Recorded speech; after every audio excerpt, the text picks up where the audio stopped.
মানে ভালোবাসা থাকলে একটু যত্ন করতে হয়, বুঝলে ভাই রে। বাবা যখন দরজায় দাঁড়ায় ভালোবাসা জানলা দিয়ে পালিয়ে যায়, বুঝলে। তো চলো, তেলটা একটু গরম করলাম, সকালে রোদ্দুরে দিতে ভুলে গেছি। কৃষ্ণের নাম করতে করতে ঢাক বাজাইয়া ভক্তরা যাইতাছে। কৃষ্ণ ভক্ত, জয় শ্রীকৃষ্ণ। তো চলো, যেহেতু ঠান্ডা লেগেছে, তেলটা একটু গরম করে মালিশ করে পালিশ করে তারপরে স্নানে নিয়ে যাবো। এখন 1টা বাজে।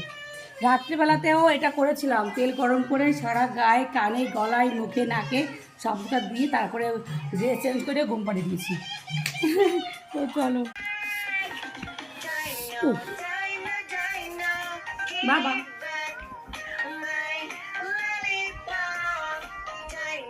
ঠান্ডা লাগলে বা শীতের সময় এইটা বাচ্চাদেরকে করা খুবই দরকার।